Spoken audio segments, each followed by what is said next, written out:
I gotta say, man, what an excellent Elimination Chamber pay-per-view it was. I was just so blown away by the pay-per-view. It was just such a phenomenon. Like, Kofi Kingston and Alberto Del Rio. What's up, YouTubers? How you guys doing, man?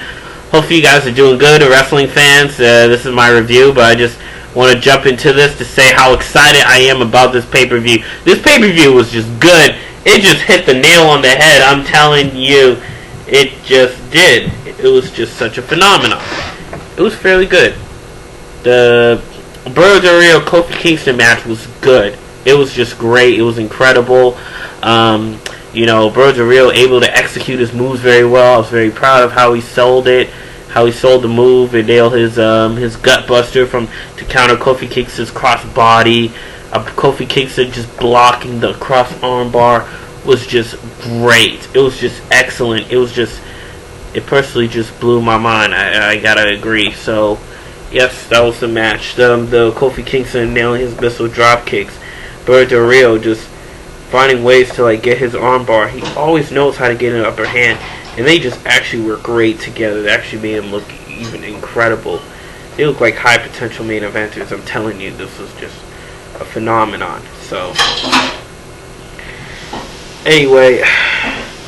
Yes, so that was a great match. I give that match 4 stars out of 5. Like, the match was very good, even though it wasn't up to par. But yeah, the match was very excellent. Like, even though it was predictable, so that's why it wasn't perfect. It was predictable. Alberto Del Rio win to build him up for his WrestleMania match. It was a good feeling match. Like, I gotta say, they actually really put a lot of effort into it. I was just so blown away. Next match, we had the SmackDown Elimination Chamber, which was kind of a surprise. It was quietly unexpected that they had Elimination Chamber match for SmackDown. Apparently, quite frankly, it was a good Elimination Chamber. It was actually incredible. I can't lie, it was incredible. Like, I'm not even gonna lie about that. It was incredible. Like, Edge and Rey Mysterio were just phenomenal in the match when they were the final 2 and when they were the first 2. It was ironic how they were able to sell a match very well, and it was just incredible. I gotta see the previous Edge and Rey, because I remember Edge and Rey Mysterio had a feud when Edge was a heel, Rey Mysterio, they were official rivals.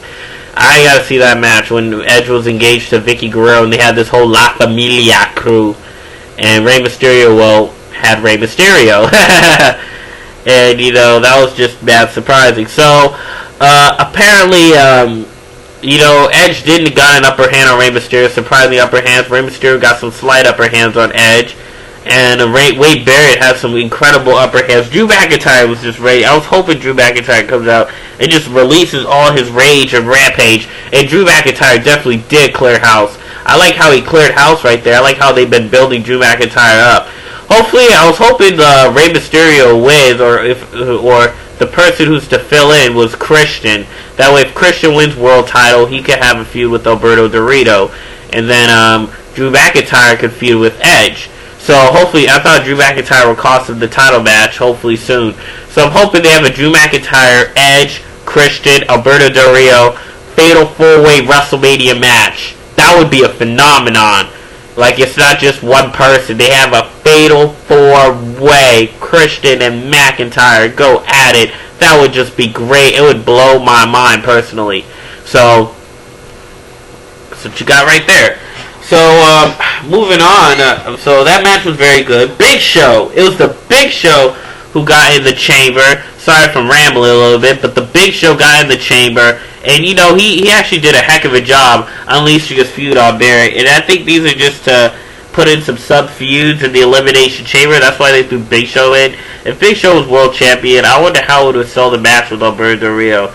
I want to see Big Show with a world title before he retires soon. But I don't think he's going to retire anytime soon, personally. He's going to be still around, no doubt. Like, who would see him retire? He could still be around at 45. He's still pretty young, though, at 38 years old.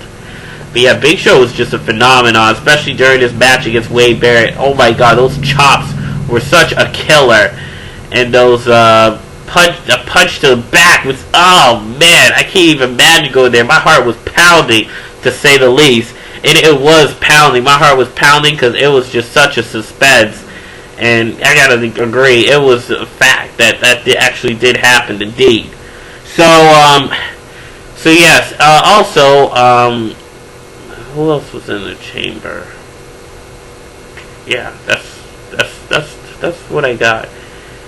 You know, yeah, those people who were in the chamber: McIntyre, Barrett, Big Show, Edge, Mysterio, and I forgot that other person who was in the chamber also, and he was just a filler. I don't know why I can't remember him. Hold on, I'll get back to that later on a little bit. But yeah, moving on, we had another match, because I know Big Show was in the filler. Kane was just a phenomenon. And I mean, Kane was just incredible too. He survived 3 boots to the faces. Man, that just personally was just amazing. It's like, how can he survive 3 boots to the face?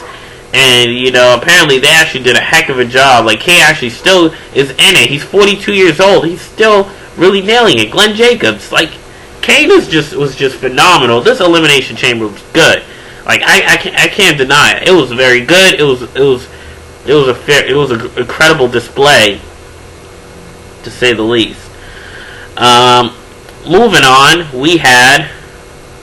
So yeah, the matches were good. First person to be eliminated was Wade Barrett after Big Show just knocked him out. Big Show didn't even take off his t-shirt off to get into his full wrestling gear.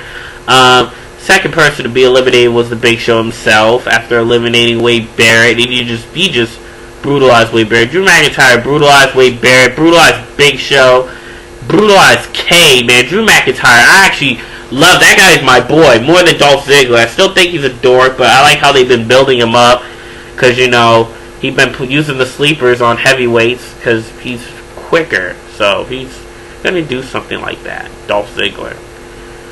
Well, and he has some power too, Dolph Ziggler. But you know, he got fired. So after that, we had. So it was just I personally thought it was phenomenal. Like, that match was just phenomenal. We'll just see how that builds up, though. Apparently, so. Yeah, so Drew McIntyre, I think, was the third person to be eliminated after getting the spear by Edge, I think. And then Kane was eventually soon eliminated. And then, yes. So Big Show didn't even take his t-shirt off. Like, and then it was down to Edge and Rey Mysterio. And they put off an incredible match, like I said earlier. Like, they were the final 2. And they actually did a good job. I thought Rey Mysterio could win this one and feud with Alberto Del Rio with the title in the picture. But hopefully that feud did continue, because Rey Mysterio and Alberto Del Rio put off an incredible feud, and it cleared out Alberto Del Rio as a clean heel right there. It's like, that was just great display. Like, and then after Edge did win, he kind of jumping spear, like, oh man, Edge just nailed it. Edge and Rey Mysterio, just solid chemistry right there. I was like, oh man, how was I gonna survive that? It just personally blew my mind. Like, how he just jumped and just nailed that spear. It was just incredible. Sorry if I'm rambling, but yeah, I'm just cramming in this review. But man, it was just a phenomenon. And like, man, Rey Mysterio did all these 619 executing their finishing moves, just like how they've been executing finishing moves on the Big Show. And then Kane pinned Big Show to get him out, eliminated. And then Kane actually eventually, after when he was eliminated by Edge, he chokeslammed both of them, and then it was down to them two. So just the Elimination Chamber was just very good, despite it being predictable. They put on a heck of a show. Like, I can't deny that. Like, they actually did. Like, that Elimination Chamber was good. I thought it was like, all right, let's see Edge win this one. I was like, is they gonna do anything special? Like, no, they didn't do anything. They did something special. They actually did a lot that was special, and I completely agree. Moving on, we had the WWE. We had a Vicky Guerrero Teddy Long promo. Vicky Guerrero was trying to be polite, saying, "Excuse me, please." She doesn't go, "Excuse me," which just blows my mind. And I just always text my friend Vicky every time she comes out, which just sends a message that she's out with her "excuse me." She wasn't like her normal "excuse me" at the chamber, but then eventually soon I was hoping somebody comes out. I thought the enormous general manager would sign Dolph Ziggler to Raw, see if he could build up as a mid-card to a main eventer, but I don't think he's up there. I think he's going to stick to being on SmackDown, but they worked it in a storyline where, Teddy Long claims that, he was in a hiring mood, and then Vicky just thanks her, he wants to kiss him, stuff like that. But no, he wasn't going to hire Ziggler. He was going to hire, which was at a perfect time, was Smelly Kelly Kelly. I call her Smelly Kelly, but her name is Kelly Kelly. I'm trying to work on calling her Kelly Kelly. But yeah, anyway, Kelly Kelly just came down there and just beat the crap out of Vicky Guerrero. And why is Kelly Kelly always in this vicious mood? Like, she always does that. And Kelly Kelly is not a heel after one of the videos. She's not a heel. She's a face. She just does some anti-hero stuff as a face. There's faces that does stuff like that all the time, where they pound away on someone in anger, which indeed was apparently that's what happened. Luckily enough, Lay Cool came to the rescue, and you know we can't just see Kelly Kelly brutalize Vicky. So luckily enough, Lay Cool came to the rescue, brutalized Kelly Kelly, which indeed kind of made my day a little bit after Kelly Kelly was on a rampage, and then after Lay Cool's gonna nail, I think, their signature moves, Victor Stratus came to the rescue. And then she got beat up a little bit, and then she starts botching after nailing her finishing moves. With the chick kick to Michelle was vicious. She just nailed out McCool. Oh my word, which just made my day. Hopefully, Layla gets different tag team partners every week. That continues. Lay Cool can be very refreshed. Hopefully, she gets Awesome Kong to take down Beth Phoenix eventually soon. But if that is to happen, man, that would be fresh. Like, I think it's time for Lay Cool to do something fresh. Feud with Kelly Kelly and Trish Stratus. Maybe Trish Stratus and Beth Phoenix. Hopefully they're friends again after that whole Beth Phoenix and Trish Stratus feud they actually apparently did have. So, which indeed did happen. So, quite frankly, this apparently did blow my mind to see Trish Stratus as the Tough Enough trainer, which was announced with Booker T. Trish Stratus did the Rock's catchphrase. It's kind of silly. I mean, the Rock and Trish Stratus did have a thing back 10 years ago, which was literally 10 years ago. No, not literally, but it was 10 years ago, which people at my school saying they get married. It was just a whole shabazz, you know, that's what typical fans do. That's what we thought it was real, but we knew it was make-believe, and it was stuff like that. But yeah, anyway, Trish Stratus did the Rock's catchphrase, which was just hilarious. I thought she had her own catchphrase, which was Stratisfaction, but hopefully she puts her own emphasis. But she actually did come back, so she kind of had the right to say finally Trish Stratus come back. And then Booker T says, tell me she didn't just say that. Hopefully Booker T, man, Booker T, hopefully he comes out with the catch. Well, he actually does have catchphrase. Hopefully he does that. Finally Booker T has come back, because he's been gone for 3 years and he's not back in TNA. Why isn't Booker T back in TNA? Kevin Nash also left TNA. Why did he left TNA? It's just unbelievable. I was surprised they left TNA and they jumped back to WWE. Kevin Nash actually left TNA. TNA is just going to be a total mess. I'm telling you, TNA is just a disaster. Like, hopefully TNA is to go out of business. That would be a great second place for me to go if I'm planning on trying out for wrestling, if that is to happen. And, oh man, this is just ridiculous. So, yes, indeed. Oh yeah, I forgot to tell you, Christian did come back after Edge's victory. After Edge beat down, Alberto Del Rio was beating down Edge. Surprisingly, Christian came to the rescue. I was hoping Christian was going to be in the chamber and wins it, and he feuds with Del Rio for the world title at WrestleMania, and Christian gets that push. That would be phenomenal.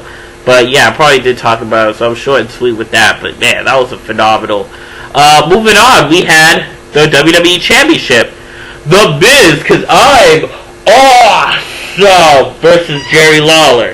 Alright, anyway, Jerry Lawler, was doing good. He had a good upper hand in the match. I'm on medication, so I fall asleep. So, Jerry Lawler was just put off a good upper hand. Jerry Lawler was just incredible. That match was just very good. Like, Elimination Chamber had, even this match had a lot of surprises.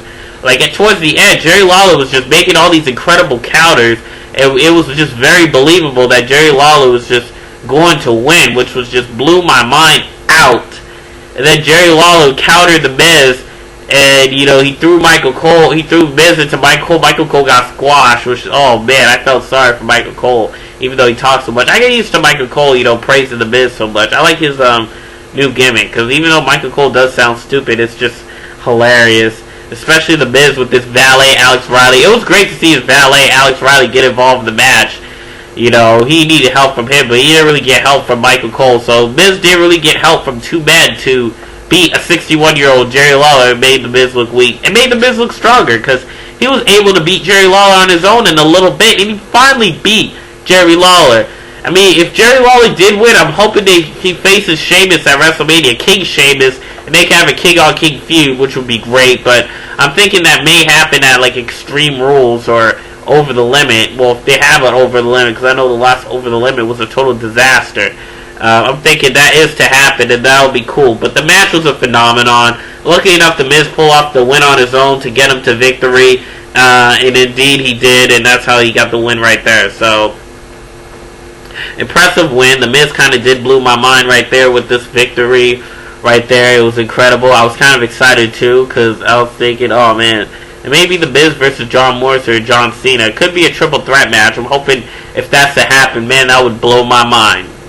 I'm telling you, every year John Cena always fights for the WWE Championship, and he wins it in every one-on-one match. But if he did win that triple threat match, oh man, he could be like the Undertaker, having that undefeated streak, which was just phenomenal. Okay, so next we had the Raw Elimination Chamber match. I'm going to try and finish this video up. I don't want to take too long. Which was just a phenomenon. John Morrison was just incredible in that ring. And, oh man, other two matches. I give the SmackDown Chamber match a 4.5 stars out of 5. It was just phenomenal. Miz and Jerry Lawler, 4 stars, well actually 3.5 stars, which was just, did start off slow, but began to pick up. The Miz is improving in the ring, I have to say it again. Oh yeah, also we had the tag team match. The tag team match was Vladimir Kozlov and Santino against the Core. I don't know if that's for Santino Kozlov. It's probably going to be just Santino and Tamina if they were to lose the tag team champions, in which indeed they did, which was just good for the Core. So, like I said, I was right. The Core is going to win, and hopefully they have a feud with the Core and the new Nexus at WrestleMania for the tag team champions, Husky Harris and Otunga versus Slater and Gabriel. I was hoping it was Husky Harris and McGillicuddy, but that wasn't the case. It'll be McGillicuddy and Otunga, and then Mason Ryan and Ezekiel Jackson going at it, which would just be a phenomenon. So I think they're trying to even the field, get rid of Husky Harris so they can keep Otunga. So I think they're starting to really work on that, which will be indeed. So hopefully Santino and Kozlov gets into some squash matches. But yeah, the tag team match was okay. It was very good. Slater and Kozlov Gabriel Kozlov actually did put off a good opening in the match, with Gabriel nailing a sick kick, Kozlov using his push, which was just made him look incredible. You know, he's a solid mid-card, and Vladimir Kozlov did beat The Undertaker in a clean win. But, you know, for him to be where she is, it's not really that bad. I mean, he's kind of okay. I mean, he's going off fairly well, personally, from my opinion. And that's what I have to say the least. Yeah, so that's what happened. So, moving on, we had the top. Moving on, we had the main event Raw Chamber match, which was just phenomenal right there. It was just incredible. Oh yeah, Heath Slater didn't nail his swinging neckbreaker finishing move, and instead he nailed his backward DDT, which helped Gabriel get the win and nail his 450 splash. So that's what happened. Moving on, we had the Raw Elimination Chamber match, which was just a phenomenon. John Morrison actually did great. Like I said, he did some incredible high-flying moves in the match. Like what he did on Sheamus to get Sheamus eliminated was just incredible. He nailed it. It was hilarious. CM Punk got beat up when he got stuck in the chamber. Randy Orton just wanted to beat the crap out of CM Punk, which he did indeed. It was just phenomenal. And oh man, it was hard. I felt sorry for CM Punk getting eliminated like that. He looked like a freaking jobber, and I was gonna rant about that, but luckily enough, I don't have to, because our general manager came to the rescue and said no, CM Punk was in a malfunctioning port, so he has to go back to his port and re-enter. And so indeed he did, and then eventually soon CM Punk winds up kicking butt on Orton and then eliminating Orton, which indeed turned the tables. And yes, that's what happened indeed. R-Truth was, I think, eliminated by Sheamus, and R-Truth did anticipate it, and Sheamus is in that position, and then Sheamus eventually soon was eliminated by John Morrison, and then it was down to just Morrison. And John Morrison just nailed a phenomenal high-flying crossbody on Sheamus on top of the chamber. I mean, this French training he does is just incredible. It is incredible indeed. And he just did that high-flying crossbody, which just nailed it. And he nails his crossbody. It was just phenomenal. So it's down to them three. I was hoping John Morrison would go to WrestleMania, but obviously John Cena has been having a WWE title match every year. This match was so believable. It was so good. It was just incredible.